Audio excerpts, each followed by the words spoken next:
सत्यवादी राजा हरिश्चंद्र। राजा हरिश्चंद्र की कथा अत्यंत कारुणिक, प्रेरणास्पद और लंबी है। इसे हम संक्षेप में प्रस्तुत कर रहे हैं। राजा हरिश्चंद्र अयोध्या के प्रसिद्ध सूर्यवंशी राजा थे, जो सत्यव्रत के पुत्र थे। इन्हीं के वंश में भगवान श्रीराम का जन्म हुआ और रघुकुल की रीत चली, प्राण जाए पर वचन न जाए। एक समय की बात है कि इनके कुलगुरु वशिष्ठ जी, विश्वामित्र जी और अन्य देवताओं की एक सभा आयोजित हुई। इस सभा में सभी देवता, ऋषि, मुनि आदि यह चर्चा कर रहे थे कि पृथ्वी पर सबसे सत्यनिष्ठ और दानवीर राजा कौन है। तभी गुरु वशिष्ठ ने राजा हरिश्चंद्र का नाम लिया और बताया कि इस समय पूरी पृथ्वी पर उनसे बड़ा सत्यनिष्ठ, धर्मात्मा और दानवीर राजा कोई नहीं है। उनके सत्य के तेज के आगे सूर्य का प्रकाश भी फीका पड़ता है। कई बार उनके सत्य की परीक्षा ली गई, किंतु कोई भी उनके सत्य को डिगा नहीं सका। वे अपने सत्य, सिद्धांत और धर्म पर अडिग रहे।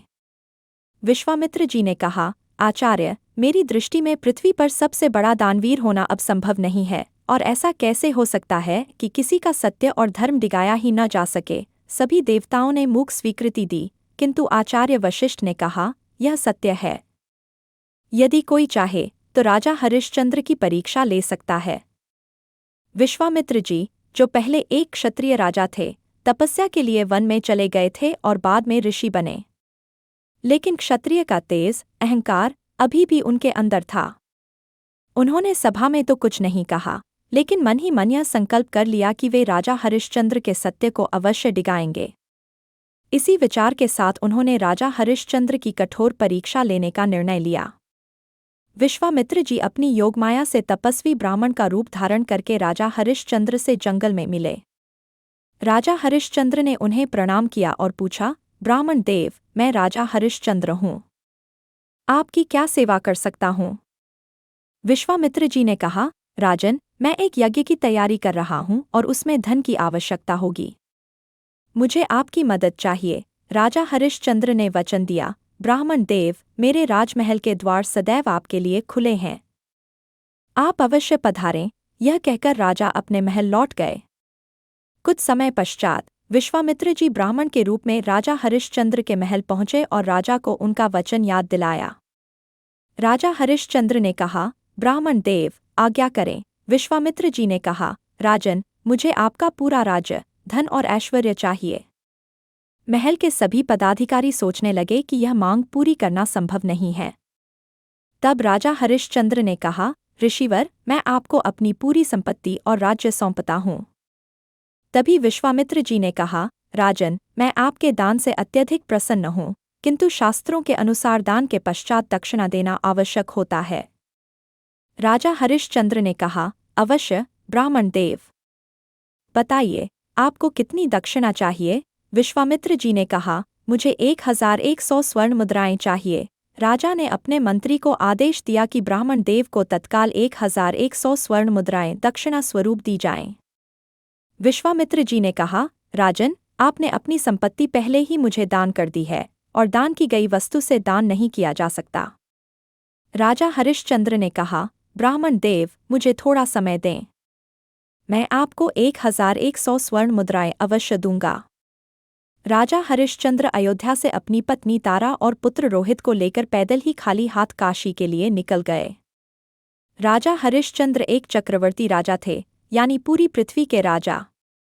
वे अपनी संपत्ति विश्वामित्र जी को दान कर चुके थे, किंतु शास्त्रों के अनुसार काशी भगवान शिव के त्रिशूल पर बसी है। प्रलय काल में जब पूरी पृथ्वी जलमग्न हो जाती है, तब भी काशी बची रहती है। इसलिए राजा हरिश्चंद्र काशी पहुंचे। वहां उन्होंने स्वयं को एक डोम, श्मशान के प्रहरी, के यहाँ 500 स्वर्ण मुद्राओं में बेच दिया और अपनी पत्नी तारा और पुत्र रोहित को एक ब्राह्मण के यहाँ 600 स्वर्ण मुद्राओं में बेच दिया, ताकि वे विश्वामित्र जी को दक्षिणा दे सकें। उस डोम ने राजा हरिश्चंद्र को श्मशान का कार्य सौंप दिया। उनका काम था, जो भी मृतक वहां अंतिम संस्कार के लिए आए, उसके परिवार से कर लेना। बिना कर के कोई भी अंतिम संस्कार नहीं हो सकता था। समय बीतता गया। उधर महारानी तारा अपने पुत्र रोहित के साथ वृद्ध ब्राह्मण की सेवा में लगी रहीं। चक्रवर्ती राजा की पत्नी चौका बर्तन करती थी और रोहित ब्राह्मण के लिए बगिया से फूल तोड़कर लाता था। एक दिन बगिया में एक सर्प छिपा था। यह भी विश्वामित्र जी की माया थी। जैसे ही रोहित ने फूल तोड़ना चाहा, सर्प ने उसे डस लिया। सर्प के डसने से रोहित की मृत्यु हो गई। महारानी तारा रोते बिलखते अपने पुत्र को अंतिम संस्कार के लिए श्मशान लेकर आईं, जहां राजा हरिश्चंद्र श्मशान का कर लेने का कार्य कर रहे थे। राजा हरिश्चंद्र ने रानी तारा से कहा, पहले कर दीजिए। मेरे स्वामी ने कर लिए बिना किसी का अंतिम संस्कार करने से मना किया है। रानी तारा ने कहा, यह आपका भी पुत्र है, क्या इसके लिए भी आपको कर चाहिए? मेरी हालत देखिए, मेरे पास इस एक धोती के अलावा और कुछ भी नहीं है। जब तारा ने देखा कि राजा अपने धर्म से नहीं डिगेंगे और बिना कर लिए अपने पुत्र का भी अंतिम संस्कार नहीं करेंगे, तो उन्होंने अपनी आधी साड़ी फाड़कर कर के रूप में देने का प्रयास किया। उसी समय वहां सभी देवी देवता, ऋषि मुनि, वशिष्ठ जी सहित विश्वामित्र जी प्रकट हुए। विश्वामित्र जी ने कहा, मैं केवल आपके सत्य की परीक्षा ले रहा था, जिसमें आप उत्तीर्ण हो गए हैं। उन्होंने राजा हरिश्चंद्र को उनकी संपत्ति, वैभव और राजपाट वापस लौटा दिया और देवताओं के आशीर्वाद से रोहित को पुनर्जीवित कर दिया। इसके बाद विश्वामित्र जी ने कहा, राजन, अब आप हमसे कोई वरदान मांगिए। राजा हरिश्चंद्र ने कहा, ऋषिवर, मुझे कुछ नहीं चाहिए। बस इतनी विनती है कि इतनी कठोर परीक्षा अब किसी और की न ली जाए। सत्य की परीक्षा नहीं ली जाती, उसे प्रणाम किया जाता है। किसी के धर्म को डिगाया नहीं जाता, बल्कि उसे बढ़ाने में सहयोग किया जाता है। इस प्रकार राजा हरिश्चंद्र विश्व के इतिहास में सबसे महान दानवीरों में स्थान प्राप्त करते हैं। कहानी सुनने के लिए धन्यवाद। अगर आपको हमारी कहानी पसंद आई हो, तो कृपया इसे लाइक करें, अपने दोस्तों के साथ शेयर करें और कमेंट करके हमें बताएं कि आपको कहानी कैसी लगी। आपके सुझाव और प्रतिक्रिया हमारे लिए महत्वपूर्ण हैं। धन्यवाद।